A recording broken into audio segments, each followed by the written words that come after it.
I think the first thing, and the thing I want to reiterate to my listeners, is that body fat being more than what is required by our body for the situation it is in, and I'm going to clarify all of those things, is a symptom of a problem, not the problem. Now, in very simplistic terms, in many cases, if somebody's eating the standard American diet and, maybe they're not paying attention to what they eat and they're stopping and eating fast food on a regular basis, at a very, very fundamental level, if you look at observational studies and also clinical studies looking at actual dietary data, I'm not a fan of long-term observational studies because any questionnaire that asks me what I ate 2 weeks ago on Thursday is going to be inaccurate, right? Those are not great.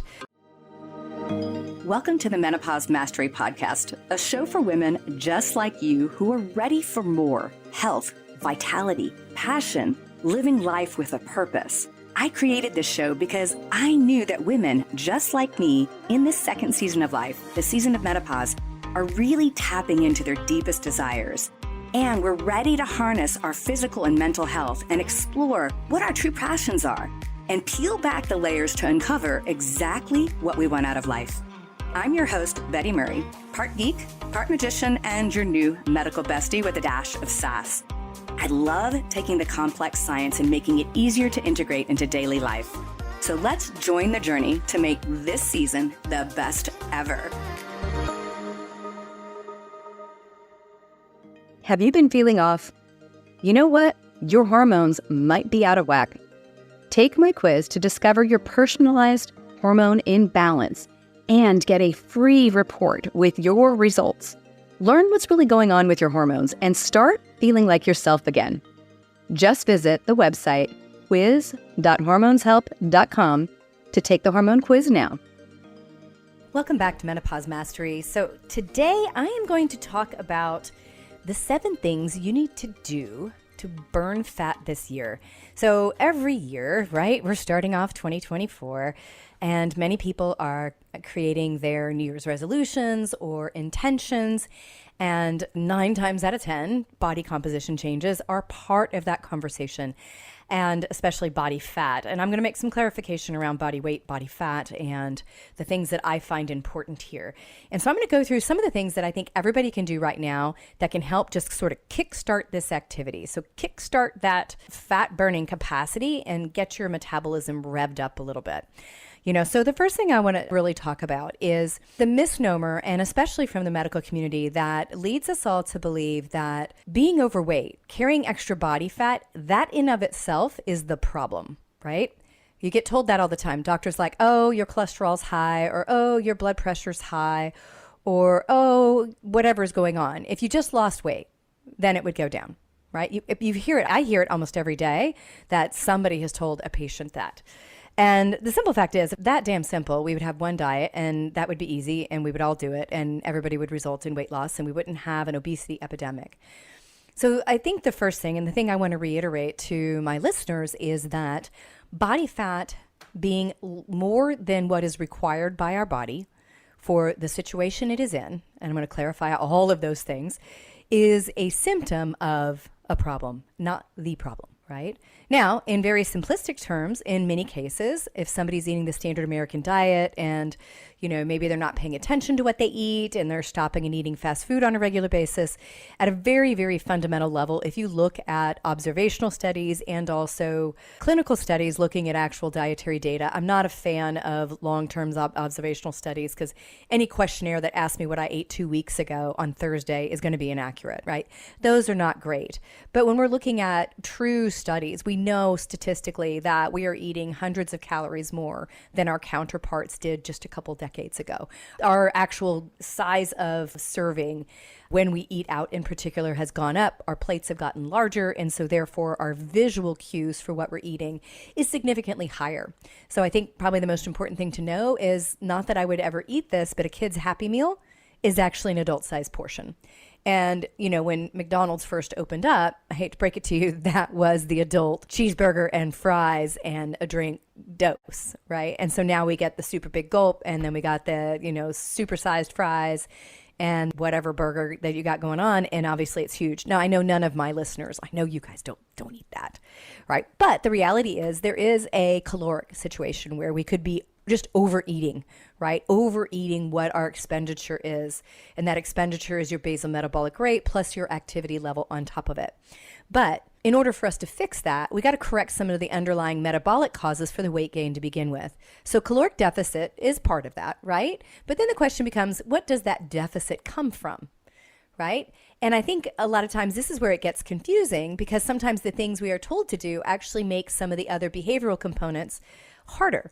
So for instance, starting an exercise program. Back in our 20s, I would say most of us when we were in our teens and 20s, we could probably work off a pretty crappy diet. Like I hear it all the time. People say, well, when I was in high school, I was thinner. Up until, middle, let's say junior year of college, I was thinner, but I worked out and I was doing intramural exercise and I was busy and I did all this stuff, right? So when you're younger like that and you have, you're not working 60 hours a week and taking care of family members and trying to get your life done, your expenditure of effort relative to your intake was probably much greater than it is today.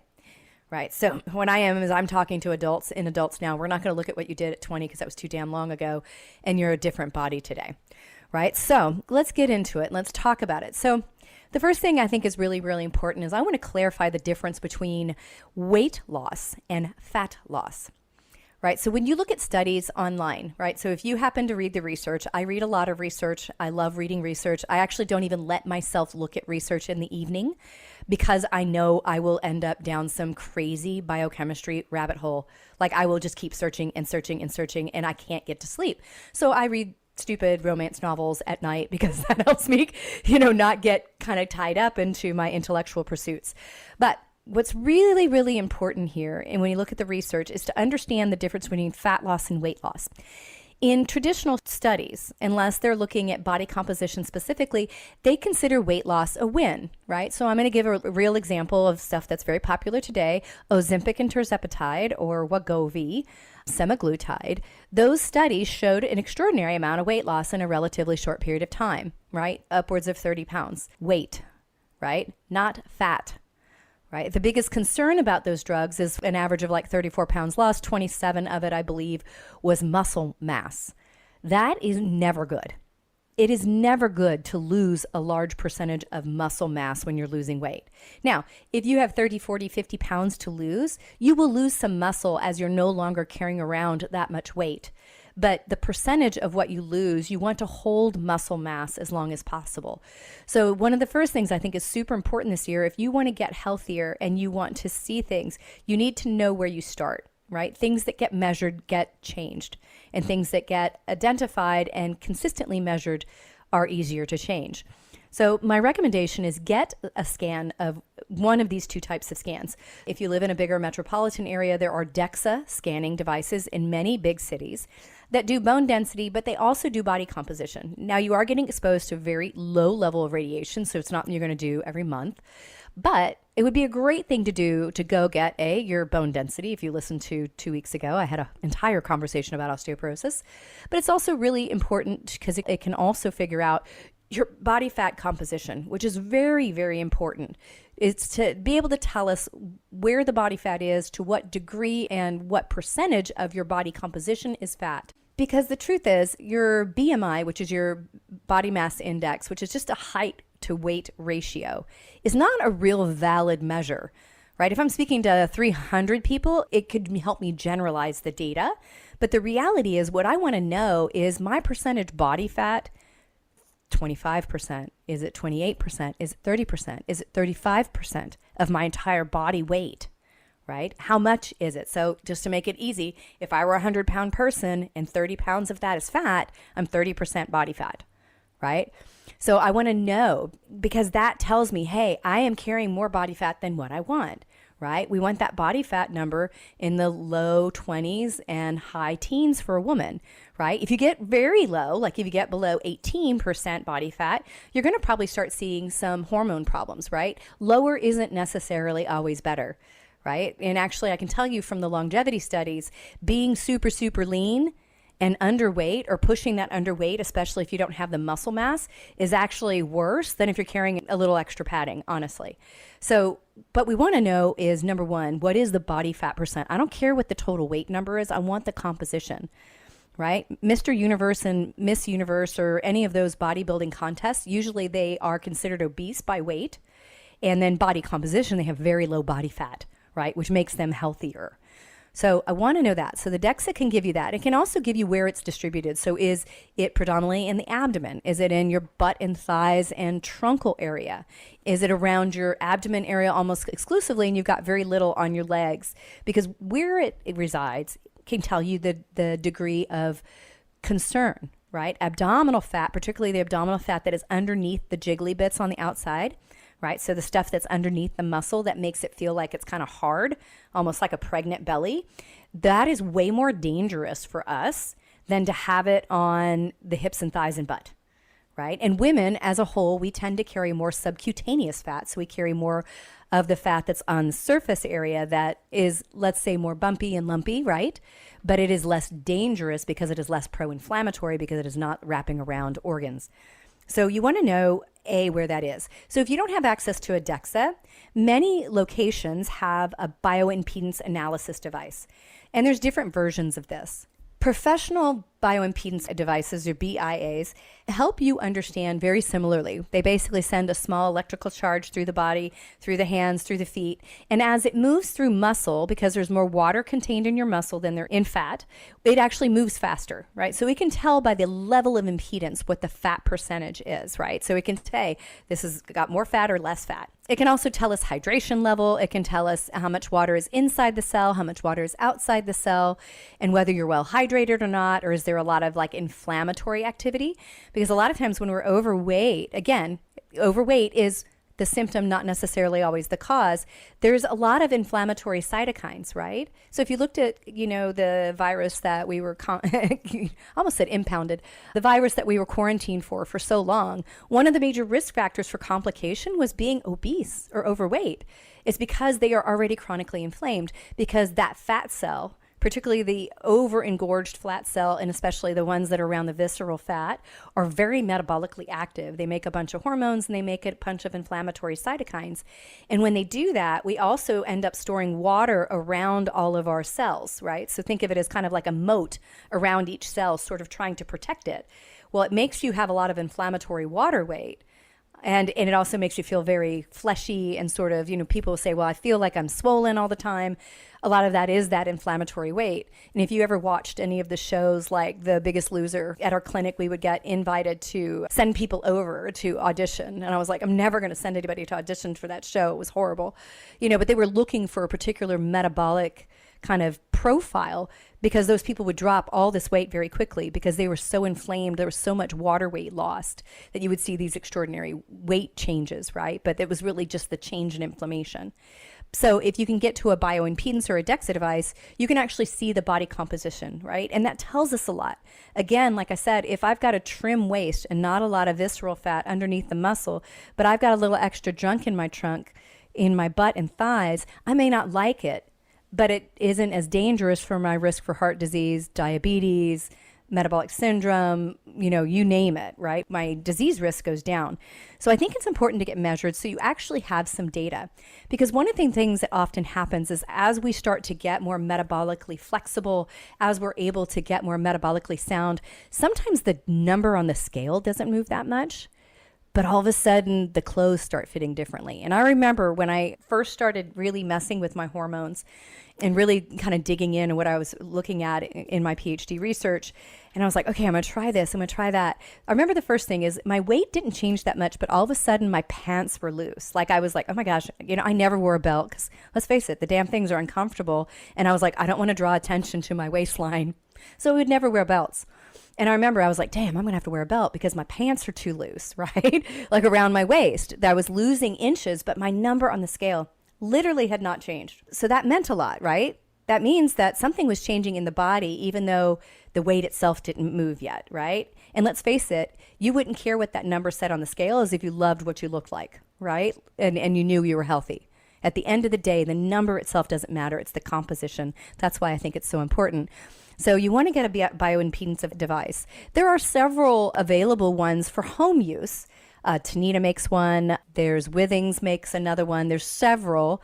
I can actually put a couple of them on the notes so you can see them. I have no affiliate with them. They're just helpful. They're not quite as accurate as what we have in clinic, right? Because what we have in clinic are used in research data and other things, but it can be helpful. Hey there, are you over 40 and finding that a good night's sleep feels like a distant dream? Have no fear, I have cracked the code. I am offering a free ebook, A Woman's Guide to Kick-Ass Sleep, with insights tailored just for you. So, if you're ready to dive into the secrets of sound sleep after 40 and wake up refreshed, zip over to sleep.hormoneshelp.com and snag that ebook. Your dreamy sleep awaits.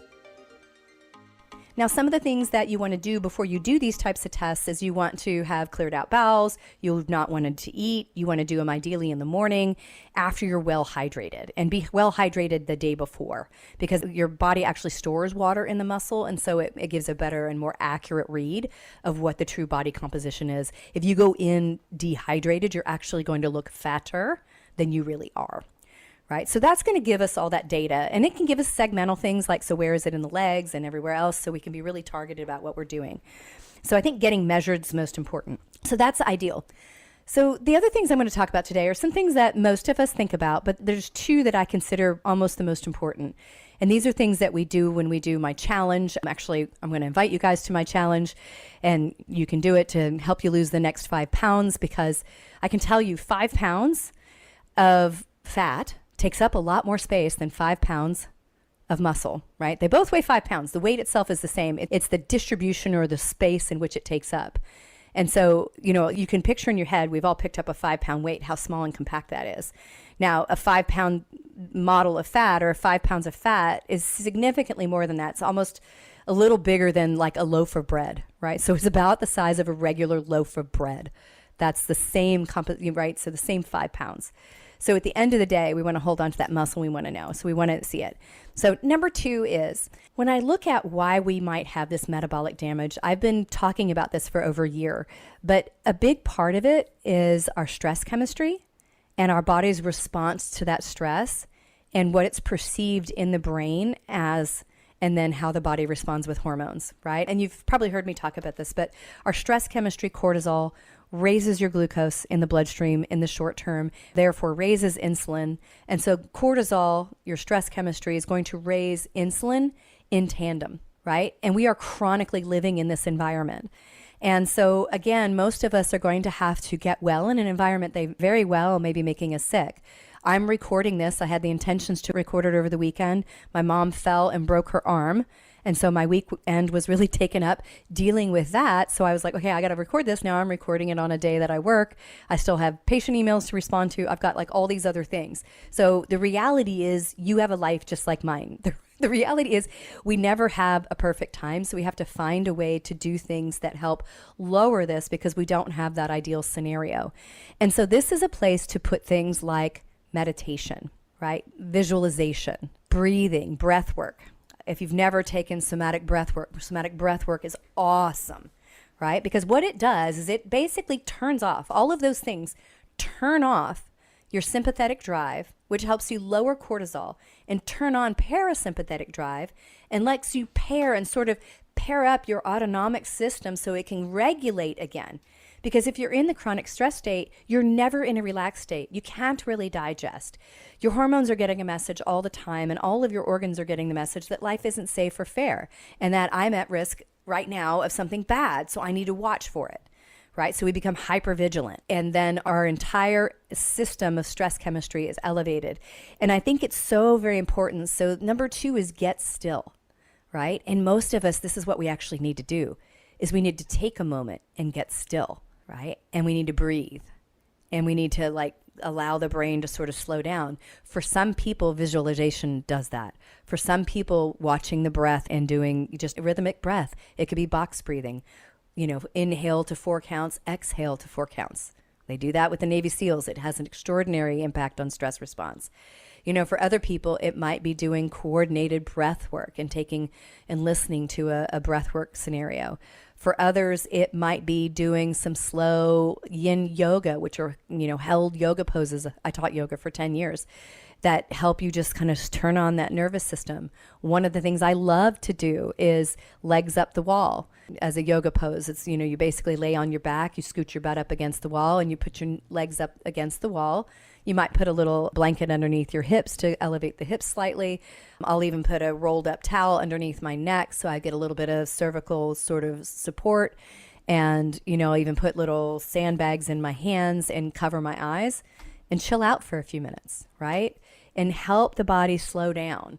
And the best time to do these things are especially in the evening, so you can help slow down and get into a more relaxed state at sleep. I could talk about 1,000 other things with sleep, but stillness is really important. And one of the ways you can really measure this, because again, I'm talking about all these great measurement things, is look at heart rate variability. I happen to wear an Oura ring, right? But they've got Whoops and you've got iWatch and all these things that can track heart rate variability. And essentially what the heart rate variability is, especially when you're sleeping, is your heartbeats aren't perfectly balanced, right? So they don't, you hear them, don't, but they have this variability when the system is on parasympathetic drive. So they start to look more wildly erratic, but not in a bad way. That means that the stress is down. And so the heart is sort of, think of it, this is how I think of it. When the heart is stressed out, it's like a horse running at full force, right? And even if it slows down, the cadence is tight, right? So if you were to look at it as a wave, there's not a lot of like highs and lows. It's a very tight wave, if that makes sense. If you were to like draw out a wave on the paper, it's a very short wave. Whereas if I'm in parasympathetic drive and I've got a lot of variability, it's almost like a loping run, right? Where all of a sudden it goes up, it goes down, it goes up a little bit, goes up and down, and it fluctuates. And that shows that the heartbeats themselves have variability and that I'm in this recovered state. Well, I can tell you my HRV generally isn't very high. Now, here's the other thing is you don't want to compare your HRV to someone else's because there's no comparability. And so basically you have to know what your HRV is when it's good. You know what yours is when it's bad, and you know when it's changing. But like I can't compare mine to my husband's. We have very different HRVs, and it's just not comparable between people. But once you know your HRV and you kind of know, hey, this is when I'm in a stress state, this is what it looks like, then I can start working on doing things to get that HRV into a more rhythmic, sort of loping gallop instead of a full out tilt run, right? So when I do that, that gives me a measure to know I'm there. Meditation is great for this, right? Whether it's listening to a guided meditation. I am somebody that definitely has squirrel brain just like anybody else, and my brain wants to run amok. I do a lot that has either a visualization along with it, like Vishen Lakhiani's 6-phase meditation with Mind Valley. I love Dr. Joe Dispenza. I listen to a lot of his meditations.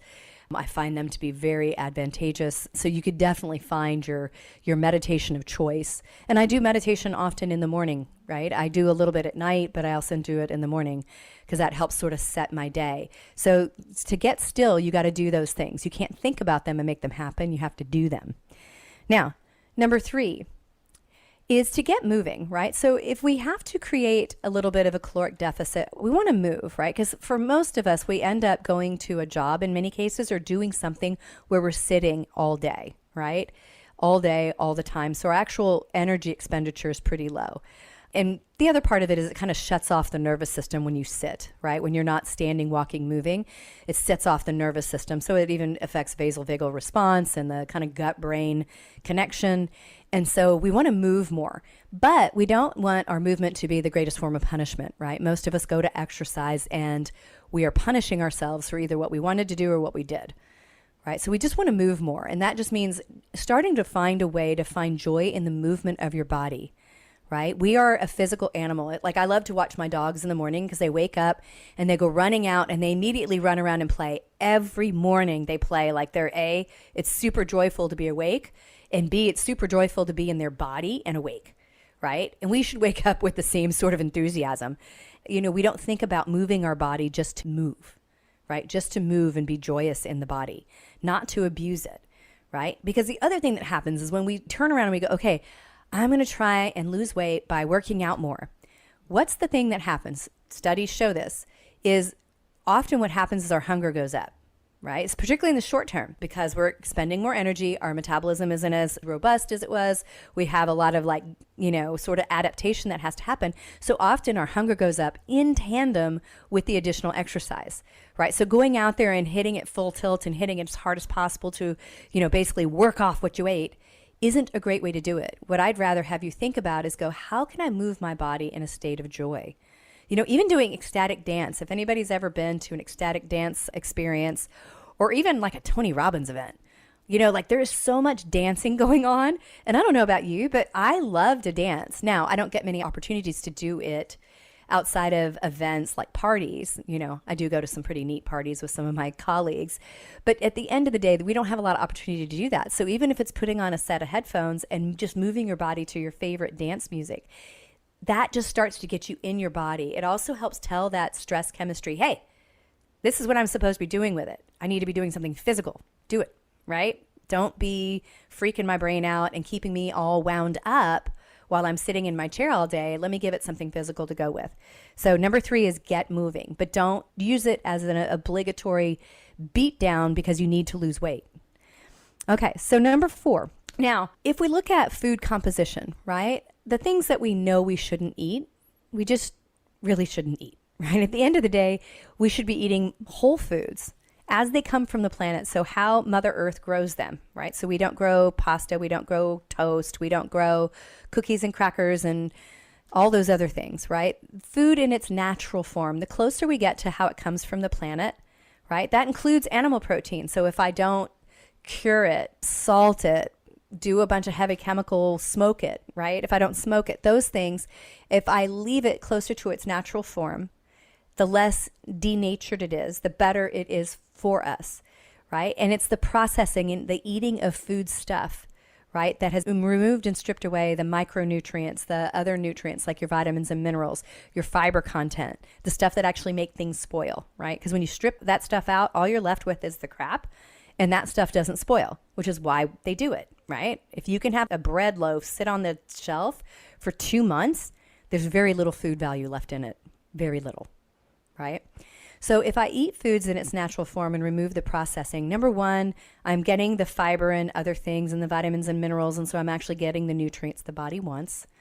I'm also not getting all those toxins that are in the foods, especially if it's processed, that turn on the hunger centers of the brain and dysregulate your appetite and turn on the dopamine pathways and addiction pathways. All that food stuff, right? All of that food stuff is designed by big food to make you big drugged out, right? Big pharma and big food are both in cahoots to make sure that you stay what I call a franchise player, buying and using but not dying, right? So at the end of the day, if you want to get healthier, we got to quit giving our money to Nabisco and all of these big food companies and eat foods in its natural form, right? So if I start to pull out processed foods, even if I'm not really concerned with the composition of the foods, I'm automatically going to be healthier. And what that does mean is that I'm also going to get a lot more fiber and a lot more vegetables and healthy fruits in their natural form, right? So there's a lot of excitement around like carnivore diet. And believe me, I've read the research and I've read a lot of things, but here's the reality. Our microbiome controls us. We are just barely scratching the surface of that. And the compounds in your food, particularly fruits and vegetables, nuts and seeds, legumes and whole grains, although I'm not a fan of all grains, but let's say the composition of all those foods, the fiber content and the carbohydrate content in these foods that are resistant starches feed your microbiome. And then they make things that are either positive or negative for us.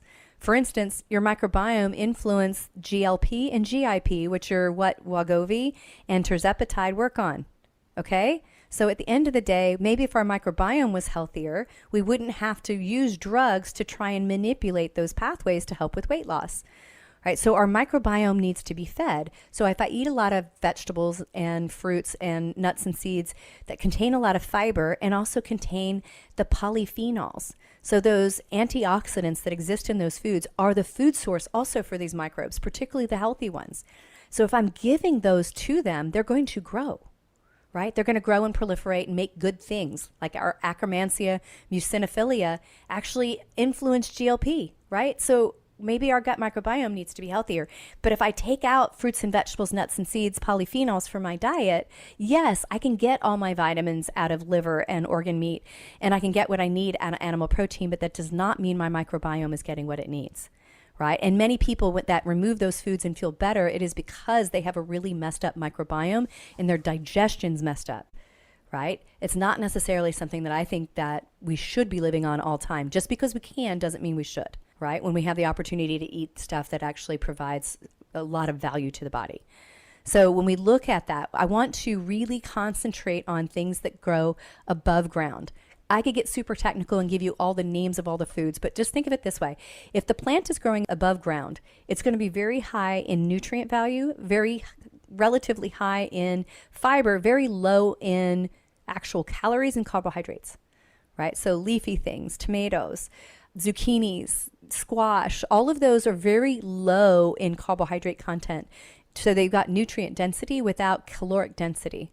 So I want to focus on those as my primary player foods. So that's just an easy way to think about it. Potatoes, sweet potatoes, yams, beets, those all grow down in the ground. They're still healthy, but they're higher in starch, right? So I focus on those. And then clean proteins, right? So I had a conversation this last week, talking about amino acid metabolism and how it may be altered in people who are overweight or have been overweight, and that we might have to look at this a little differently if it's somebody that has maybe gained a few pounds but has not been overweight for a significant period of time or hasn't really yo-yoed. You know, ultimately, if you didn't listen to that, if you've been overweight for a longer period of time or have spent a lot of time yo-yoing, you may have some differences in how you metabolize proteins into amino acids and what your body does with them. However, what the resounding research shows is that if I eat protein in place of carbohydrates and in place of fats, what essentially happens is there's usually a caloric deficit because you feel fuller. Right? Proteins we have to get. They are essential. We must use them because that's what our body uses to make things. So I want to make sure I get my protein. You have to have protein. We can't survive without it. And if I eat my proteins first, so if I go, okay, I'm going to eat my protein, make sure I consume that, and then eat all my vegetables, right, in that order, it also slows gastric emptying, right, which is the other thing that semaglutide does. It actually slows gastric emptying. So at the end of the day, my stomach feels fuller longer. So if I eat my serving of protein, and again, it does not have to be, like I live in Texas, it does not have to be a 12-ounce steak. That's not necessarily what we need to do. If you're not heavily hitting the gym, lifting weights a lot, you probably can't do enough muscle protein synthesis to use that to make muscle. But if I replace calorie for calorie, you know, maybe my processed foods or my starchy foods and put protein in, I'm going to be satiated longer. My stomach's going to feel full longer, and I'm going to have a better metabolic effect because I won't eat as much, right? So generally speaking, the studies show when people eat protein, and they replace something that was probably carbohydrate, they tend to eat less and feel satiated longer, right? So in most cases, you're looking at, you know, before you cook it, 4 or 5 ounces of protein. Doesn't necessarily need to be truckloads, but you need to consume it. And most of the time when I run into women, either end of the spectrum, they're either not getting any protein at all, or it's very low, or it's really, really high, and they might be overeating it and still having the carbs and other things, and they're getting this metabolic effect that is ineffective. So if I clean it up and I eat clean proteins, that means you're grass-fed, you know, wild, ethically raised, not factory farmed and fed corn, because they have a completely different composition of fat when that happens, or, you know, clean wild caught fish. You know, if you do eggs, you know, free grazing chickens and ducks, you want to eat clean protein. Right? And then I want to make sure that at least half of my plate is vegetables that are grown above ground. It doesn't have to be cooked. It could be raw. It could be either one. I need to get a lot of those. If I fill up on those two things, I'm going to get an extraordinary change to my metabolic activities, right? I'm going to see a better insulin control. And especially if I've also reduced a little bit of fat as well, because that causes a caloric deficit, because I think most people don't realize how much fat they consume. I'm not fat phobic at all, and I'm definitely not promoting a low fat diet, but a teaspoon of fat is 45 calories. Teaspoon, not tablespoon, teaspoon, right? So it's very easy to get a ton of fat calories very quickly.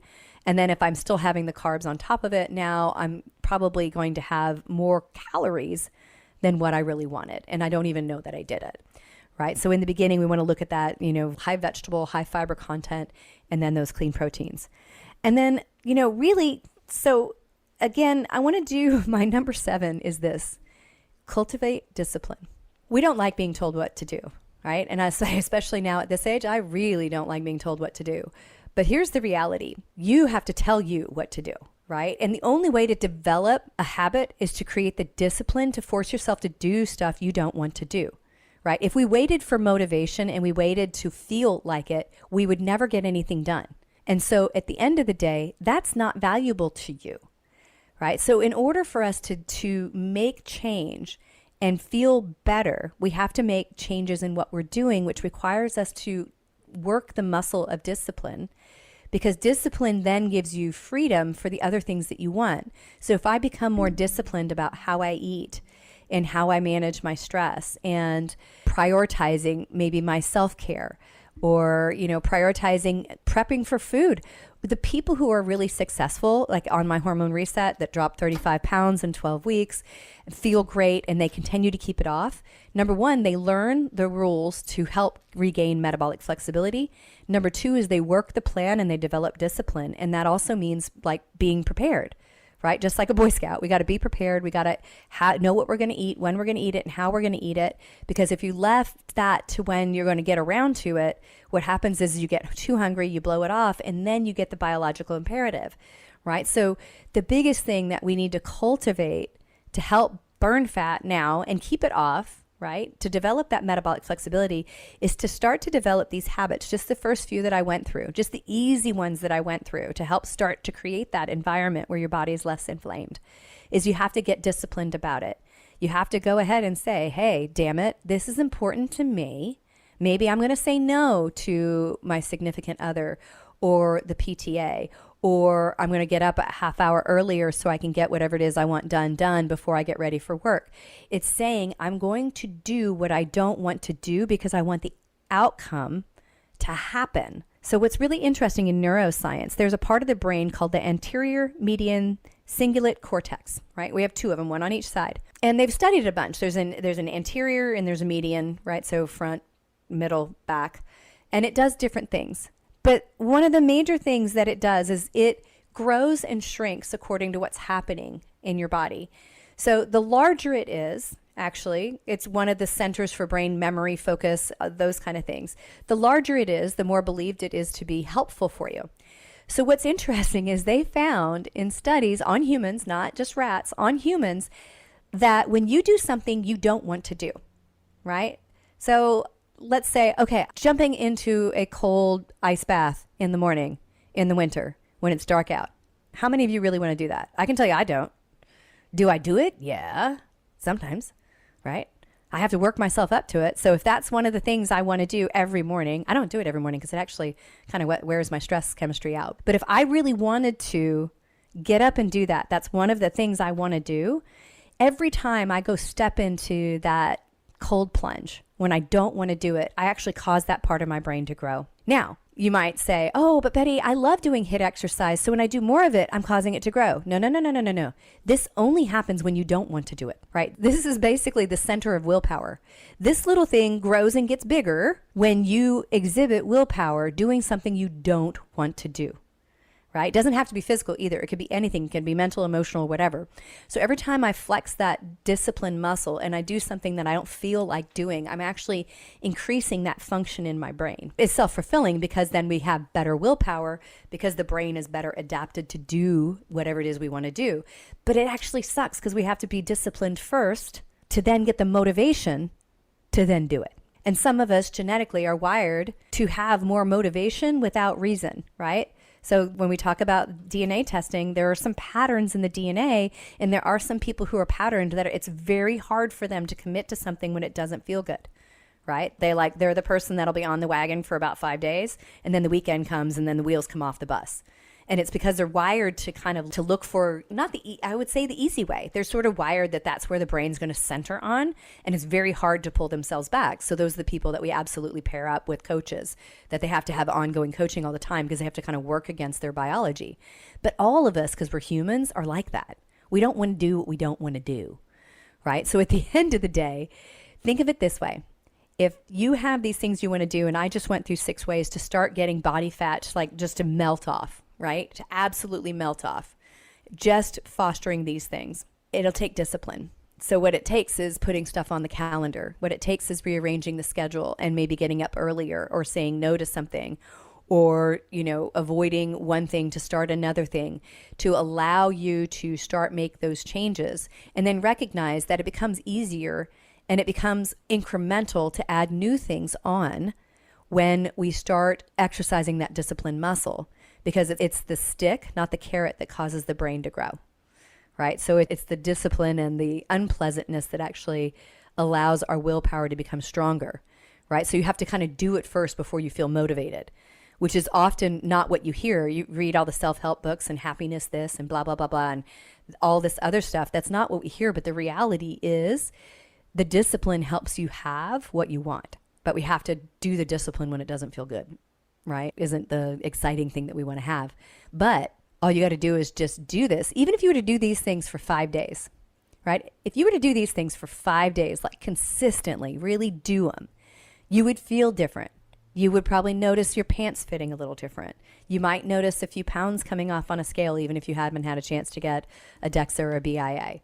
It doesn't take a lot, at least to get that first metabolic shift to help the body become just a little more efficient. These are the basics. These are the basics for fat burning. And you can start that this year. All right. Thank you, everybody, for listening to Menopause Mastery. If you found this to be a valuable podcast episode, please share it with a friend. And I beg of you, if you love this episode, you like listening to Menopause Mastery, please subscribe and please leave me a review. 5 stars is fabulous. If you have questions or you want to hear certain podcast topics, I'd love to hear that too. I definitely take feedback. I've got a couple coming up in the can that we are going to be playing that are direct feedback from my audience. And I'll be back with you next week on Menopause Mastery. Thank you so much for tuning in to the Menopause Mastery podcast. You are why I'm here, and I am so very grateful. Hit subscribe so you don't miss any wisdom on creating the most exceptional life on our terms. If this episode has helped you in any way, please share it with a friend to spread the love, and together we rise. You can follow me on social media at Betty Murray, PhD, and you can reach me online at bettymurray.com.